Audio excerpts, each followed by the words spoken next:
Hi hello ನಮಸ್ಕಾರ ಸ್ನೇಹಿತರೆ. ಅಲೆಮಾರಿ ಮನಸ್ಸು ಮೋಟಿವೇಶನ್ ಕನ್ನಡ ಯೂಟ್ಯೂಬ್ ಚಾನಲ್ಗೆ ತಮಗೆ ಸ್ವಾಗತ. CP ಕೃಷ್ಣ ಅಂತ ಹೇಳಿ ಇವರ ಹೆಸರು ಸ್ನೇಹಿತರೆ. ಇವರು ಮಂಡ್ಯ ಜಿಲ್ಲೆ ಮದ್ದೂರು ತಾಲೂಕಿನ ಚಿಕ್ಕದೊಡ್ಡಿ ಗ್ರಾಮದವರು. CP ಕೃಷ್ಣ ಅನ್ನುವರು ಒಂದು ಹೊಸ ರಾಗಿ ತಳಿಯನ್ನು ಕಂಡುಹಿಡಿದಿದ್ದಾರೆ. ಅದಕ್ಕೆ CPK 1 ಅಂತ ಹೆಸರಿಟ್ಟಿದ್ದಾರೆ. CPK ಅಂದರೆ CP ಕೃಷ್ಣ, ಅದನ್ನೇ CPK ಇನಿಷಿಯಲ್ ಇಟ್ಕೊಂಡು 1 ಅಂತ ಇಟ್ಟು ಇವರು ಹೊಸ ತಳಿ ಕಂಡುಹಿಡಿದಿರ್ತಕ್ಕಂಥದ್ದನ್ನ ಕೃಷಿ ವಿಜ್ಞಾನ ಕೇಂದ್ರಕ್ಕೆ ಕಳಿಸ್ಕೊಟ್ಟಿದ್ದಾರೆ. ಅದು ಅಲ್ಲಿ ಅಕ್ಸೆಪ್ಟ್ ಆಗಿ ಅಪ್ರೂವಲ್ಗೆ ಸೆಂಟ್ರಲ್ ಕೃಷಿ ಕೇಂದ್ರ ದೆಹಲಿ ಅಲ್ಲಿಗೆ ಕಳಿಸ್ಕೊಟ್ಟಿದ್ದಾರೆ, ರಿಸರ್ಚ್ ಸೆಂಟರ್ಗೆ. ಅದು ಅಲ್ಲಿಂದ ಅಪ್ರೂವಲ್ ಆಗಿ ಸರ್ಟಿಫಿಕೇಟ್ ಬಂದ ತಕ್ಷಣ ಅದು ಒಂದು ಹೊಸ ತಳಿಯಾಗಿ ಕರ್ನಾಟಕದಲ್ಲಿ ಮಾರ್ಪಡುತ್ತೆ.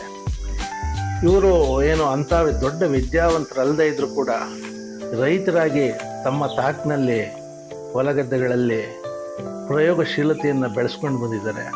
ಸಾವಯವ ಕೃಷಿ ಮಾಡಿಕೊಂಡು ಆ ಪ್ರಯೋಗಶೀಲತೆನೇ ಇವ್ರನ್ನ ಇಲ್ಲಿವರೆಗೆ ಕರ್ಕೊಂಡು ಬಂದಿದೆ ಸ್ನೇಹಿತರೆ. ಇವರು ಕಂಡಿಡಿದಿರ್ತಕ್ಕಂಥ CPK 1 ತಳಿ ಯಾವ ರೀತಿ ಕಂಡುಹಿಡಿದಿದ್ದಾರೆ, ಅದರ ಫೀಚರ್ಸ್ ಏನು, ಗುಣಲಕ್ಷಣಗಳೇನು, ಯಾವ ರೀತಿ ರೈತರಿಗೆ ಅನುಕೂಲ ಆಗುತ್ತೆ ಏನು ಅನ್ನೋದ್ರ ಬಗ್ಗೆ ನಾವು ಸಂಪೂರ್ಣ ಮಾಹಿತಿಯನ್ನು ಅವರಿಂದಲೇ ಕೇಳ್ಕೊಂಡು ಬರೋಣ. ಬನ್ನಿ ಸ್ನೇಹಿತರೆ, ಹೋಗಿ ನೋಡ್ಕೊಂಬರೋಣ. ಜೊತೆಗೆ ಯಾರೆಲ್ಲ ನೋಡ್ತಾ ಇದ್ದೀರಿ ನನ್ನ ಚಾನಲ್ನ ಸ್ನೇಹಿತರೆ, ಯಾರೆಲ್ಲ ಇದುವರೆಗೂ ಸಬ್ಸ್ಕ್ರೈಬ್ ಆಗಿಲ್ಲ, ದಯಮಾಡಿ ಸಬ್ಸ್ಕ್ರೈಬ್ ಆಗಿ ಅಂತೇಳಿ ಈ ಮೂಲಕ ನಮ್ಮನ್ನು ಕೇಳ್ಕೊತೀನಿ. ಬನ್ನಿ ಸ್ನೇಹಿತರೆ, CP ಕೃಷ್ಣ ಅವರ ತಾಕಿಗೆ ಹೋಗಿ ಅವ್ರು ಯಾವ ರೀತಿ ಮಾಡ್ತಾಯಿದ್ದಾರೆ, ಏನು ಕಂಡುಹಿಟ್ಟಿದ್ದಾರೆ, ರಾಗಿ ತಳಿನಲ್ಲಿ ಯಾವ ರೀತಿ ಮಾಡ್ತಾಯಿದ್ದಾರೆ ಮತ್ತು ಅದನ್ನು ಮೌಲ್ಯವರ್ಧನೆಯನ್ನು ಯಾವ ರೀತಿಯಾಗಿ ಮಾಡ್ಕೋಬೋದು, ಮೌಲ್ಯವರ್ಧನೆ ಮಾಡಿದ್ರೆ ರಾಗಿನಲ್ಲಿ ಯಾವ್ಯಾವ ರೀತಿ ಅನುಕೂಲ ಇದೆ, ಪ್ರತಿಯೊಂದನ್ನು ಅವರು ಬಿಡಿಸಿ ಹೇಳ್ತಾರೆ. ಬನ್ನಿ ಸ್ನೇಹಿತರೆ, ನೋಡ್ಕೊಂಬರೋಣ. ಸರ್ ನಮಸ್ತೆ. ನಮಸ್ತೆ. ತಮ್ಮ ಹೆಸರು? ನಮ್ಮ ಹೆಸರು CP ಕೃಷ್ಣ. ತಂದೆ ಹೆಸರು ಪುಟ್ಟಸ್ವಾಮಿ, ತಾಯಿ ಗೌರಮ್ಮ, ಗುಳೂರುದೊಡ್ಡಿ ಗ್ರಾಮದವರು. ಯಾವ್ದು ಜಿಲ್ಲೆ ಸರ್ ಇದು? ಮಂಡ್ಯ ಜಿಲ್ಲೆ ಮದ್ದೂರು ತಾಲೂಕು ಕೊಪ್ಪ ಹೋಬಳಿ. ಈಗ ನೀವು ಇಲ್ಲಿ ಏನ್ ಬೆಳೆ ಹಾಕಿದ್ರಿ ಸರ್? ಇಲ್ಲಿ ಒಂದ್ ರಾಗಿ ತಳಿ ಬೆಳೆ ಹಾಕಿದೀವಿ, ದೇಸಿ ರಾಗಿ ತಳಿ. ಇದು ಏನಾರು ಒಂದು ಭೂಮಿಲಿ ಒಂದು ಹೊಸತು ಏನಾರು ಒಂದು ಪ್ರಯೋಗ ಮಾಡಬೇಕು, ದೇಸಿ ತಳಿ ಸಂರಕ್ಷಣೆ ಅಂತ ಅಂದ್ಬಿಟ್ಟು ಕಳೆದ 16 ವರ್ಷದ ಹಿಂದೆ ಇದು ನಾವು ಈ KRS ನೀರು ಇಲ್ದೇ ಇದ್ದಾಗ ನಾವು ಸಿರಿಧಾನ್ಯ ಬಿತ್ತಿದಾಗ ಆ ಭೂಮಿಲೆಲ್ಲ ಅಲ್ಲಿ ಒಂದು ಅಮೂಲ್ಯವಾದ ಒಂದು ರಾಗಿ ತಳಿ ನೋಡ್ದೆ. ಅದ್ ಗಮನಿಸಿ ಅದ್ ಏನಾರ ಮಾಡಿ ಒಂದು ಹೊಸ ಆವಿಷ್ಕಾರ ಮಾಡಿ ತಳಿ ಕಂಡುಹಿಡಿಬೇಕಲ್ಲ ಅಂತ ಹೇಳಿ ಅದನ್ನೇ ನಮ್ಮ ಜಮೀನಲ್ಲಿ ಪ್ರತಿ ವರ್ಷನೂ ಬೆಳೆದಿ, ಆಮೇಲೆ ಬೆಳೆದ ನಂತರ ಅದು ಹಿಂಗಾರಲ್ಲಿ ಬರುತ್ತೋ. ಹಾಕಿರುವಂತ ತಳಿ ಯಾವ ಸರ್? ಇದು ಹೊಸ ತಳಿ ಇವಾಗ CPK 1 ಅಂತ. CPK ಅಂದ್ರೆ ಏನು ಸರ್? CP ಅಂದ್ರೆ C ಅಂದ್ರೆ ಚಿಕ್ಕದೊಡ್ಡಿ, P ಅಂದ್ರೆ ಪುಟ್ಟಸ್ವಾಮಿ, K ಅಂದ್ರೆ ಕೃಷ್ಣ. ಅಂದ್ರೆ ನಿಮ್ಮ ಹೆಸರನ್ನ ಇಟ್ಕೊಂಡಿದ್ದೀರಿ? ಅಂದ್ರೆ ನೀವು CPK 1 ಅಂತ ಇದು? CPK 1 ಅಂತ. CPK 1 ಅಂದ್ರೆ ನೀವೇ ಕಂಡುಹಿಡಿದಿರ್ತಕ್ಕಂಥ ತಳಿ? ನಾವೇ ಕಂಡುಹಿಡಿದಿರೋ ತಳಿ. ಈಗ ಇದು VC ಫಾರಂ ಎಲ್ಲ. ಈಗ ಈ ತಳಿನ ಯಾವ ರೀತಿ ಕಂಡುಹಿಡಿದ್ರಿ ಸರ್ ತಾವು? ಇದು ಒಂದು ಸಿರಿಧಾನ್ಯದಲ್ಲಿ ಇತ್ತು. ಒಂದು ಸಿರಿಧಾನ್ಯ ತಾಕಲಿ ಎಲ್ಲೋ ಎಲೆ ಮರಿ ಕಾಯಿ ತರ ಇತ್ತು. ಅಲ್ಲಿಂದ ಸಂರಕ್ಷಣೆ ಮಾಡಿದ ಬೇರೆ ಜಮೀನಲ್ಲಿ ಎಲ್ಲ ಬೆಳೆದಿ ಹೆಚ್ಚೆಚ್ಚು ಪ್ರಮಾಣದಲ್ಲಿ ಈಗ ನೀರಾವರಿಲಿ ಆಗ್ಬೋದು, ಬರಡು ಭೂಮಿಲಿ ಆಗ್ಬೋದು, ಮಳೆ ಆಶ್ರಯದಲ್ಲಿ ಆಗ್ಬೋದು, ಎಲ್ಲೆಲ್ಲಿ ಬೆಳೆದಿ ನೈಸರ್ಗಿಕದಲ್ಲೂ ನಾವು ಬೆಳೆದಿ, ಬೇರೆ ರೈತರಿಗೂ ಈಗ ರಾಸಾಯನಿಕಲ್ಲೂ ಬೆಳೆದಿ, ಅವರು ಬೇರೆ ಇದ್ರಲ್ಲಿ ಯಾವ್ಯಾವ ಜಮೀನಲ್ಲಿ ಏನೇನು ಈಡ್ ಬಂದೈತೆ, ಇದು ಯಾವ ರೋಗ ರುಜಿನಿಗೆ ಏನಾರ ಬಾಧೆಗೆ ತುತ್ತಾಗುತ್ತಾ, ಇಲ್ಲ ಪೂರ್ವ ಮುಂಗಾರು ಹಿಂಗಾರು ವರ್ಷ ಪೂರ್ತಿ ಆಗುತ್ತಾ ಎಲ್ಲಾನು ಪ್ರಯೋಗ ಮಾಡಿ. ಯಾವ ರೀತಿ ಪ್ರಯೋಗ ಮಾಡಿದ್ರಿ? ಪ್ರಯೋಗ ಅಂದ್ರೆ ಈಗ ಜನವರಿ ಇದ್ದಾವೆ ನೀರ್ದಿ, ಫೆಬ್ರವರಿ, ಮಾರ್ಚ್, ಏಪ್ರಿಲ್ ಎಲ್ಲ ಬೀಜ ಮಾಡಿದ್ದೀವಿ. ನವೆಂಬರು, ಡಿಸೆಂಬರ್ ಅಲ್ಲೆಲ್ಲ ಎಲ್ಲಾ ಋತುಮಾನದಲ್ವೇ ನೀರ್ ಚೆನ್ನಾಗಿ ಬರ್ತದೆ. ರಾಗಿ ತಳಿ ಫುಲ್ ಕೆಂಪಾಗಿರೋ ದೆಸೆಯಿಂದ ಅತಿ ಉದ್ದನೂ ಬೆಳೆಯಲ್ಲ, ಸಮರ್ಪಕವಾಗಿ ಬೆಳೆದಿ ತೆನೆಗಳು ಕಾಳು ಸುಧಾ ದಪ್ಪ ಆಗಿರೋದ್ರಿಂದ ಗಟ್ಟಿಯಾಗಿರೋದ್ರಿಂದ ಪೌಷ್ಟಿಕಾಂಶ ಇರೋ ದೆಸೆಯಿಂದ ಈ ರಾಗಿಗೂ ಫುಲ್ ಬನೀನು ಇರ್ತದೆ ಮುದ್ದೆ. ಹಂಗೆ ಎಲ್ಲಾ ಕಾಲದಲ್ಲೂ ಬೆಳಿಬೋದು. ಮುಂದೆ 5 ರಾಗಿ ಅಂತ ಬಂದಿತ್ತಲ್ಲ, ಅದು ಸಂಬಂಧಪಟ್ಟಿ 135ರಿಂದ 140 ದಿವಸಕ್ಕೆ ಇದು ತಳಿ ಕುಯ್ದು ಬರ್ತದೆ. 135ರಿಂದ 140. ಈಗ ಜನವರಿಲಿ ಇದ ಮಾಡಿರೋದು. ಜನವರಿ, ಫೆಬ್ರವರಿ, ಮಾರ್ಚ್, ಏಪ್ರಿಲ್, ಮೇ. ಈಗ ಮೇಗೆಲ್ಲ ಕಟಾವ್ ಅಂತ ಬಂದದ. ಈಗ ತೆನೆ ಎತ್ತಬೇಕು. ತೆನೆ ಎತ್ತಿ ಇದೆಲ್ಲನೇ ಒಂದ್ ಸಂಶೋಧನೆ ಮಾಡಿ ಹ್ಮ್ ಬೀಜಕ್ಕೆಲ್ಲ ಬೇರೆ ರೈತರಿಗೆ ಬೀಜಕ್ಕೆ ಕೊಟ್ಟಿ ಈಗ ಇದನ್ನ ನೀವು ನಾವು ಕಂಡಿಡಿದ್ರಲ್ಲ, ಇದನ್ನ ಹಳೆ ತಳಿ ಇರ್ತಕ್ಕಂಥದ್ದೇ ಅಥವಾ ಬೇರೆದು ಅಂತ ಹೆಂಗ್ ಇಲ್ಲ ಹಳೆ ತಳಿ ಇರುವಂತದ್ದು. ಈಗ ಯಾಕೆಂದ್ರೆ ನಾವೆಲ್ಲ ಪ್ರತಿ ವರ್ಷನೂ ಬೀಜ ಭೂಮಿಗೆ ಹಾಕಿ ಬೀಜ ಬರ್ತದಲ್ಲ, ಈ ಬೀಜ ಎಲ್ಲ ಗಮನಿಸಿ ಈ ಸುಧಾರಿತ ತಳಿಗಳು, ಈ ಹೈಬ್ರಿಡ್ ತಳಿಗಳನ್ನ ಗಮನಿಸಿ ಇದು ದೇಸಿ ತಳಿಲಿ ಅತ್ಯುತ್ತಮವಾದ ಇದು ರಾಶಿ ಅಂತ ಹೇಳ್ಬಿಟ್ಟು ಇದನ್ನೇ ಆಯ್ಕೆ ಮಾಡಿ ಈಗ 5 ಕ್ವಿಂಟಲಿ 10 ಕ್ವಿಂಟಲಿ 1 ಎಕರೆಲಿ 2 ಎಕರೆಲ್ಲ ಬೆಳೆಸಿ ಯಾವ ಗುಣಕ್ಕೆ ಹೆಂಗ್ ಬೆಳೀತದೆ, ಆಮೇಲೆ ಬೇರೆ ರೈತರು ನಾನ್ ಬೆಳೆದಲ್ದೆ ಬೇರೆ ರೈತರು ಬೆಳೆದಿದ್ದಾರೆ ಹೆಂಗೆ ಅಂತ ಅವ್ರಿಗೆಲ್ಲ ಬೆಳೆಸಿ ಅವ್ರ ಜಮೀನ್ ತಕೊಂಡು ನೋಡಿ ಎಲ್ಲಾ ಕಡೆಯಿಂದ ಒಳ್ಳೆ ರಿಸಲ್ಟ್ ಬಂದದೆ. ಊಟಕ್ಕೂ ಚೆನ್ನಾಗದೆ. ಮುದ್ದೆನು ಕೆಂಪು ತುಸು ಬಣ್ಣದ ಕೆಂಪಲ್ಲಿ ಒಳ್ಳೆ ಪೌಷ್ಟಿಕಾಂಶ ಭರಿತ ಮುದ್ದೆನೂ ಆಗುತ್ತೆ. ಇದನ್ನು ರಾಗಿ ಮೆಲ್ಟು, ರಾಗಿ ಬಿಸ್ಕೆಟ್, ರಾಗಿ ಹಪ್ಪಳ, ರಾಗಿ ಹುರಿಟ್ಟು ಇನ್ನು ಮುಂತಾದವಕ್ಕೆಲ್ಲ ಉಪಯೋಗಿಸ್ಕೋಬಹುದು. ಬೇರೆ ಮೌಲ್ಯವರ್ಧನೆ ಮಾಡಬಹುದು. ಇದು ನೀರನ್ನು ತಡೆಯುವಂತೆ ಶಕ್ತಿ ಇರ್ತದೆ. ಯಾವುದೇ ರೋಗ ರುಜಿನಗಳು ಬಾಧೆಗೆ ತಡೆದೇ ಮೈ ಒಡ್ಡಿ ನಿಂತಿರ್ತದೆ. ಇದು ದೇಶಿ ತಳಿಲಿ ಒಂದು ಹೊಸ ಸೇರ್ಪಡೆ. ಈಗೆಲ್ಲ ಬರೀ ಭತ್ತಾನೇ ಹಾಕಿ ನೀರಾವರಿಲಿ ಇದು ಹೊಸ ಸೇರ್ಪಡೆ ಅಂದ್ರೆ ಸರ್, ನೀವು ಈ ಹಿಂದೆ ಇದ್ದು ಮರೆಯಾಗಿರ್ತಕ್ಕಂಥ ಯಾವ್ದೋ ಒಂದು ಅಮೂಲ್ಯ ತಳಿಗಳು ಹಿಂದೆ ಇತ್ತು, ಈಗ ನಶಿಸಿ ಹೋಗಿರ್ತವೆ. 100 ವರ್ಷಗಳಿಂದ ಹಿಂದೆ ಇರ್ತವೆ. ರಾಜ ಮುತ್ತಾದ್ರ ಕಾಲದಿಂದ ಇದ್ದಿ ನಶಿಸಿ ಹೋಗಿರೋ ತಳಿಗಳನ್ನೇ ಪುನಃ ಬೆಳಗ್ಗೆ ಎಲ್ಲೋ ಒಂದ್ ಕಡೆ ನಿಮ್ಗೆ ಯಾವ್ದೋ ಒಂದ್ ಗಿಡದಲ್ಲಿ ಸಿಕ್ಕ ಒಂದು ಅಮೂಲ್ಯವಾದ ತಳಿಗಳು ಸಿಕ್ತಾಗ ಅದ್ ಯಾವ ಪ್ರಮಾಣದಲ್ಲಿ ಆಗುತ್ತೆ, ಯಾವ ಕಾಲದಲ್ಲಿ ಆಗುತ್ತೆ, ಅದಕ್ಕೇನು ರೋಗ ಏನು ಅಂತ ಮಾಡ್ಬೇಕು, ಸಂಶೋಧನೆ ಮಾಡ್ಬೇಕು. ಅದನ್ನೇ 2 ತೆಂಡೆ 4 ತೆಂಡೆ ಮಾಡ್ಕೊಂಡಿ ಹಿಂಗೆ ಜಾಸ್ತಿ ಪ್ರಮಾಣದಲ್ಲಿ ಹಾಕಂಡಿ ಈಗ 2 ಎಕರೆ ಪ್ರಮಾಣದಲ್ಲಿ ಮಾಡಿದ್ದೀನಿ. ಪರೀಕ್ಷೆಗೆ ಎಲ್ಲಾರು ಕೊಟ್ಟಿದ್ರ ಸರ್? ಕೊಟ್ಟಿದ್ದೀನಿ ಸರ್. ಇದು ಶಿವಮೊಗ್ಗಕ್ಕೂ ಕೊಟ್ಟಿದ್ದೀನಿ, ಮಂಡ್ಯಕ್ಕೂ ಕೊಟ್ಟಿದ್ದೀನಿ. ಶಿವಮೊಗ್ಗದಲ್ಲಿ ಯಾವ್ದು? ಶಿವಮೊಗ್ಗದಲ್ಲಿ ಒಂದು ಕೃಷಿ ಇದೈತೆ, ವಿಕಾಸನೆ ಸೆಂಟರ್ ಅಂತ ದೊಡ್ಡದು. ಅಲ್ಲಿ ಇದು ಅವಾರು ಅಂತ ಪ್ರಶಸ್ತಿ ಎಲ್ಲ ಕೊಡ್ತಾರೆ ನೋಡಿ, ಆ ಸಂಸ್ಥೆ ಕೊಟ್ಟಿದ್ದೀನಿ. ಅಲ್ಲಿಂದ ಡೆಲ್ಲಿಗೂ ಕಳಿಸ್ಕೊಟ್ಟಿದ್ದಾರೆ. ಮಂಡ್ಯದಿಂದ ಶಿವಮೊಗ್ಗಕ್ಕೆ ಹೋಗಿ ಶಿವಮೊಗ್ಗದಿಂದ ಡೆಲ್ಲಿಗೆಲ್ಲ ವಿಸಿ ಫಾರಂ ಅಲ್ಲಿ ಅಲ್ಲಿಂದ ವಿಶ್ವವಿದ್ಯಾನಿಲಯ ಕೊಟ್ಟಿದ್ದೀರಿ ನೀವು? ವಿಶ್ವವಿದ್ಯಾಲಯ ಕೊಟ್ಟಿದ್ದೀವಿ. ಆಮೇಲೆ ಇದು ಹೆಬ್ಬಳಕ್ಕೂ ಕೊಟ್ಟಿದ್ದೀವಿ, GKVKಗೆಲ್ಲ. ಆಮೇಲೆ ಸ್ಥಳೀಯ ರೈತರಿಗೂ ಕೊಟ್ಟಿದ್ದೀವಿ. ಆಮೇಲೆ ಸ್ಥಳೀಯ ಲೋಕಲ್ ಇದು ಪಾಸ್ ಆಗಿದೆಯಾ ನಿಮ್ದು? ಲೋಕಲ್ ಸಂಸ್ಥೆ ಕೊಟ್ಟಿದ್ದೀನಿ. ಲೋಕಲ್ ಸಂಸ್ಥೆಗೂ ಕೊಟ್ಟಿದ್ದೀನಿ. ಈಗ ಇದು ಸರ್ಟಿಫೈ ಆಗಿ ನಿಮ್ಮ ಹೆಸರು ಈಗ ಬರ್ಬೇಕು. ಇವಾಗ ಡೆಲ್ಲಿ ಕೊಟ್ಟು ಕಳ್ಸಿದ್ದಾರೆ, ಇವಾಗ ಬರ್ಬೇಕು ಸಾ. ಈ ವರ್ಷ ಎಲ್ಲಾನು ಮಾಡ್ಕೊಟ್ಟಿದ್ದೀನಿ. ಈ ವರ್ಷ ಬರ್ಬೇಕು ಅದು. ಈ ವರ್ಷ ನಿಮ್ಮ ಹೆಸರಲ್ಲೇ ಇದೆ CPK 1 ಮಾಡಿದ್ದೀನಿ. ಈಗ ಈ ವರ್ಷ ಮುಂದಕ್ಕೆ ಇನ್ನೂ ಒಂದು ಹೆಚ್ಚಾಗಿ ರೈತರಿಗೆ ಕೊಟ್ಟಿ ಬೆಳೆಸ್ಬೇಕು ಅಂತ ಆಸಕ್ತಿ ಇದೆ. ಈಗ ನೀವು CPK 1 ತಳಿ ಅಂತ ಹೇಳಿ ಕಂಡಿಡ್ಕೊಂಡಿದ್ದೀರಲ್ಲ ಸರ್, ಈ ತಳಿಯ ವಿಶೇಷತೆ ಏನು? ಈ ತಳಿ ಅಂತಂದ್ರೆ ಎಂತ ಹವಾಗುಣಕ್ಕೂ ಚಳಿಗಾಲ ಆಗ್ಬೋದು, ಮಳೆಗಾಲ ಆಗ್ಬೋದು, ಬೇಸಿಗೆಗಾಲ ಆಗ್ಬೋದು, ಯಾವ್ದೋ ರೋಗ ರುಜಿನಗಳು ಬಾಧೆ ತುತ್ತಾಗ್ದಂಗೆ ಎಲ್ಲಾ ಕಾಲದಲ್ಲೂ ಮೈ ಒಡ್ಡಿ ಬಿಸಿಲಿಗೆ ಆಗ್ಬೋದು, ಚಳಿಗೆ ಆಗ್ಬೋದು, ಮಳೆಗೆ ಆಗ್ಬೋದು, ಮೈ ಒಡ್ಡಿ ನಿಂತ್ಕೊಂಡ್ ಬೆಳೀತದೆ. ಆಮೇಲೆ ತುಂಬು ಕೆಂಪು ಬಣ್ಣದಾಗಿರೋ ದೆಸೆಯಿಂದ, ಆಮೇಲೆ ಅತಿ ದೀರ್ಘಾವಧಿ ತಳಿ ಆಗಿರೋ ದೆಸೆಯಿಂದ ಇದು ಎಲ್ಲಾ ಕಾಲದಲ್ಲೂ ಆಗಕ್ಕೆ ಸೂಕ್ತ ಅಂತ ಇರ್ತದೆ. ಇದು ಎಷ್ಟು ಪೌಷ್ಟಿಕಾಂಶ ಇರುವಂತೆ ತಳಿಗಳು ಬನಿ ಇರುವಂತದ್ದು.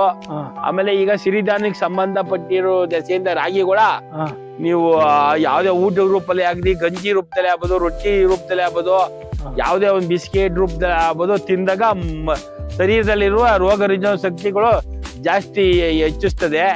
ಈ ಭೂಮಿನೇ ಬರಡಾಗ ಕಾಪಾಡ್ತದೆ. ಆಮೇಲೆ ಇದು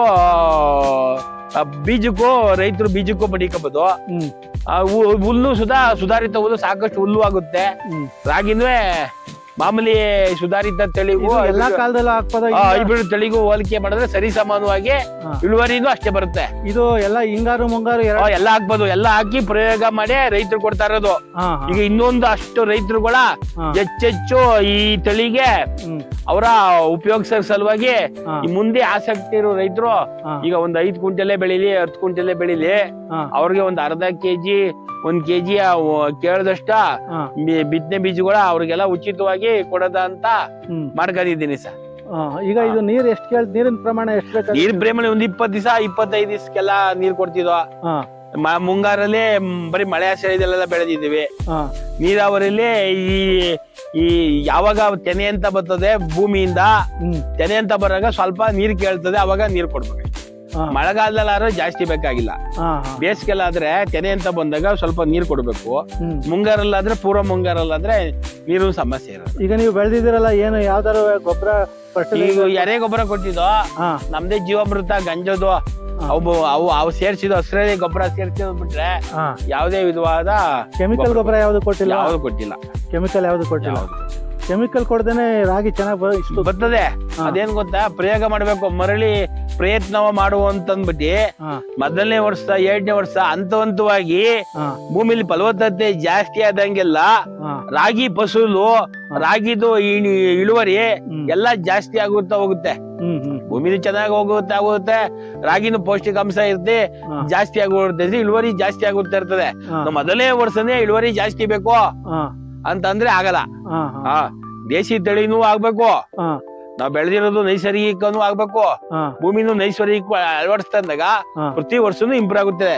ಮೊದಲನೇ ವರ್ಷದಲ್ಲೇ 2ನೇ ವರ್ಷದಲ್ಲೇ ಇಷ್ಟು ಸರಾಗಾಗಿ ಬೆಳೆದದೆ ಅಂತಂದ್ರೆ ಇನ್ನು ಮುಂದಕ್ಕೆ ಹೆಚ್ಚು ಪ್ರಮಾಣದಲ್ಲಿ ಹಾಕಿದ್ರೆ ಈಗ ಸುಮಾರು ಜನ ರೈತರು ರಾಸಾಯನಿಕದಲ್ಲೆಲ್ಲ ಬೆಳೆದವ್ರೆ, ಎಲ್ಲ ದೊಡ್ಡ ಪ್ರಮಾಣದಲ್ಲೆಲ್ಲ ಬೆಳೆ ಬಂದದೆ, ತೆನೆ ಬಂದೈತೆ. ಆಮೇಲೆ ಹೊಲದಲ್ಲಿ ಮಳೆ ಆಶ್ರಯತೆಲ್ಲ ಬೆಳೆದವ್ರೆ, ಚೌಳು ಭೂಮಿಲೆಲ್ಲ ಬೆಳೆದವ್ರೆ. ಹಂಗಾಗಿ ಎಲ್ಲಾ ಕಡುವೆ ಎಲ್ಲಾ ಮಣ್ಣಲ್ಲೂ ಬರುತ್ತೆ. ಎಲ್ಲಾ ಮಣ್ಣಲ್ಲೂ ಬರ್ತದೆ, ಎಲ್ಲಾ ಮಣ್ಣಲ್ಲೂ ಪ್ರಯೋಗ ಮಾಡಿ ಆಗದೆ ಎಲ್ಲಾ ಮಣ್ಣಲ್ಲೂ ಬರ್ತದೆ. ಎಲ್ಲಾ ಮಣ್ಣಲ್ಲೂ ಬರ್ತದೆ. ಕೆರೆ ಮಿಶ್ರಿತ ಮಣ್ಣು, ಕೆಮ್ಮಣ್ಣು, ಗೋಲ್ಡ್ ಮಣ್ಣು ಎಲ್ಲಾ ಬರ್ತದೆ. ಕಪ್ಪು ಮಣ್ಣಲ್ಲೂ ಬರ್ತದೆ. ಏನ್ ಭೂಮಿಗೆ ಹಸಿರಲ್ಲಿ ಗೊಬ್ಬರ ಹಾಕಂದಿ, ಕೊಟ್ಟಿಗೆ ಗೊಬ್ಬರ ಉಪಯೋಗಿಸ್ಕಂದಿ, ನಮ್ದೇನದೇ ಶೂನ್ಯ ಬಂಡವಾಳದು ಜೀವಾಮೃತ ಘನಾಮೃತ ಏನದೆ ಅದ ಭೂಮಿಗೆ ನಿರ್ವಹಣೆ ಮಾಡ್ಕಂದಿ ಅದ ಕುಂಟೆ ಸಾಲಲ್ಲಿ ನೇಗಿಲು ಸಾಲಲ್ಲಿ ಸಾಲು ಪದ್ಧತಿ ಮಾಡಿದ್ರೆ ನೀವು ಇಳುವರಿ ಜಾಸ್ತಿ ಬರ್ತದೆ. ನಾಟಿ ಯಾವ ರೀತಿ ಮಾಡ್ತೀರಿ? ಸಾಲಿನ ಸಾಲಿಗೆ ಒಂದೊಂದಡಿ ಅಂತರದಲ್ಲಿ ನಾಟಿ ಮಾಡಿದ್ವಿ. ಸಾಲಿಂದ ಸಾಲು ಒಂದೊಂದಡಿ ಅಷ್ಟೇ. ಗಿಡದಿಂದ ಗಿಡಕ್ಕೆ ಎಷ್ಟು ಕೊಡ್ತೀರಿ? ಏನ್ ಗಿಡ ಅರ್ಧ ಅಡಿ ಕೊಡ್ತೀರಿ. ಅರ್ಧ ಅಡಿ. ಇದು ಉಳುಮೆ ಯಾವ ರೀತಿ ಮಾಡ್ತೀರಿ? ಉಳುಮೆ ಏನಿಲ್ಲ, ಒಂದ್ಸಲಿ ಅರಗ್ತಿವಿ. ನಾಟಿ ನಟ್ಟದು ಒಂದ್ 25 ದಿವಸಕ್ಕೆ 1 ತಿಂಗಳಿಗೆ. ಆಮೇಲೆ ಏನಾರ ಎರೆ ಗೊಬ್ಬರ ಜೀವಾಮೃತ ಕೊಟ್ಬಿಟ್ಟು ಅದ್ ಮಧ್ಯ ನೇಗ್ಲು ಗೆರೆ ಬಿಟ್ಟು. ಈಗ ಈ ಜೀವಾಮೃತ ಹೆಂಗ್ ಸರ್ ಕೊಡೋದು? ಇದೇನು ಈಗ ಭೂಮಿ ತ್ಯಾವಾಂಶ ಇದ್ದಾಗ ಪ್ರತಿ ಗಿಡಕ್ಕೂ ಹಾಕಕ್ಕಾಗಲ್ಲ. ಅದಕ್ಕೆ ಒಂದು ಎರೆ ಗೊಬ್ಬರಕ್ಕೆ ಚೆನ್ನಾಗಿ ಒಂದ್ರಿ ಆಡ್ಕಂದಿ ಅದಕ್ಕೆಲ್ಲ ಗಂಜ ಎಲ್ಲ ಬೆರೆಸ್ಕಂದಿ ಅದನ್ನ ಎಲ್ಲನೇ ಭೂಮಿಗೆ ತುಂಬಾ ಹರಡಾದ್ಮೇಲೆ ನೇಗ್ಲು ಗೆರೆ ಮಾಡ್ಬೇಕು. ಆ ಗೊಬ್ಬರ ಮೇಕೆಲ್ಲ ಮಣ್ಣು ಮುಚ್ಕರಂಗೆ. ಅಂದ್ರೆ ನಾಟಿಗಿಂತ ಮುಂಚೆ ಇಲ್ಲ, ನಾಟಿ ಆದ್ಮೇಲೆ. ನಾಟಿಗಿಂತ ಮುಂಚೆ ಭೂಮಿಗೆ ಹಸಿರಲ್ಲೇ ಗೊಬ್ಬರ ಜೀವಾಮೃತ ಪ್ರತಿ ಬುಡಕು ಹೆಂಗ್ ಕೊಡ್ಬೋದು. ಎರೆ ಗೊಬ್ಬರ ಮುಖಾಂತರ ಎರೆ ಗೊಬ್ಬರದಲ್ಲಿ ಬೆರೆಸ್ಕೊಂಡ್ ಕೊಡ್ಬೋದು. ಅಂದ್ರೆ ಜೀವಾಮೃತನ ಎರೆ ಗೊಬ್ಬರ ಬೆರೆಸ್ಕೋಬಹುದು, ಬೆರೆಸ್ಕೊಬಿಟ್ಟು ಮಿಕ್ಸ್ ಕೊಡ್ಬೋದು. ಮಿಕ್ಸ್ ಮಾಡ್ಕೊಂಡು ಎರ್ಚ್ಬೋದು. ಎರ್ಚ್ಬಿಟ್ಟು ಮಾಡಿದೀವಿ. ಒಂದ್ಸಲ ಪಂಪಲ್ಲಿ ಸ್ಪ್ರೇನು ಮಾಡಿದೀವಿ. ಸಣ್ಣ ಪೈರಲ್ಲಿ ಮಾಡಿದ್ವಿ. ಸಸ್ಯ ಸಂಖ್ಯೆಗಳು ಜಾಸ್ತಿ ಆದಾಗ ಅದನ್ನು ಡಸ್ಟ್ ಅಲ್ಲಿ ಎರೆ ಗೊಬ್ಬರ ಇಲ್ಲ ಮರಳು ಅದಕ್ಕೆಲ್ಲ ದೇಶೀಯ ಹಸುದ ಸಗಣಿ ಬೆರೆಸ್ಕೊಂಡಿ ಅದನ್ನ ಭೂಮಿ ಕೊಟ್ಕಂದಿ ಅದು ನೇಗ್ಲು ಗೆರೆ ಸಾಲು ಮಾಡ್ಕಂದಿ ಆ ರಾಗಿ ಕೆಳಗೆ ಬೀಳ್ದಂಗೆ ನೋಡ್ಕೊಂಡಿದ್ದೀವಿ. ಆಮೇಲೆ ಈಗ ಸಾವಯವದಲ್ಲಾದ್ರೂ ಜನ ಎಲ್ಲ ನೋಡಿ ಇಷ್ಟು ದಪ್ಪ ಬಂದಿದೆಯಲ್ಲ ಸರ್? ಬರ್ತದೆ ಸರ್, ಎಲ್ಲ ಬರ್ತದೆ. ಹಿಂದೆ ನೋಡಿ ಚೆನ್ನ ಎಷ್ಟು ದಪ್ಪ ಬಂದಿದೆ. ಕಾಚಕ್ಕಿಗಳು ಹಿಂದೆ ನಮ್ಮ ತಾತರು ಮೈದಿರು ಎಲ್ಲ ಇದ್ರಲ್ಲೇ ಬೆಳೀತಿದ್ದು. ಯಾವಾಗ ಬದಲಾವಣೆ ಅಂತ ಮಾಡ್ಕಂದಿ ಭೂಮಿಗೆ ಎಲ್ಲ ಒಂದೊಂದಾಗಿ ವಿಷ ಉಣಿಸ್ಕ ಬಂದ್ರು. ಒಂದ್ ರಾಸಾಯನಿಕ ಔಷಧಿ ಆಗ್ಬೋದು, ಒಂದ್ ಔಷಧಿ ಆಗ್ಬೋದು, ಎಲ್ಲನೇ ಹಾಕಿ ಭೂಮಿ ಬರಡಾಗಿ ಅವರು ಶಕ್ತಿಹೀನರಾಗಿ ಇತ್ತಗೆ ಭೂಮಿಲೂ ಬೆಳೆ ಬರ್ಬಾರ್ದು. ಅವ್ರಿಗೂ ಏನು ಬೆಳೆ ಹೊಸದಾಗಿ ಬೆಳೆ ಬೆಳಕ್ಕೆ ಚೈತನ್ಯ ಇಲ್ದಂಗೆ ಆಗಿದ್ದಾರೆ ಇವತ್ತಿನ ಕಾಲ.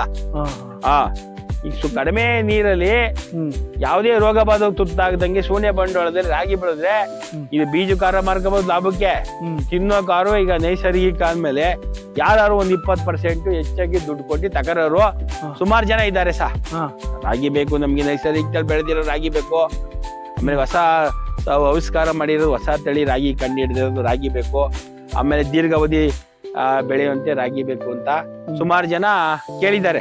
ಅವ್ರಿಗೆಲ್ಲ ಬೀಜ ಕೊಡ್ಬೇಕು ಈಗ. ಹೌದಾ?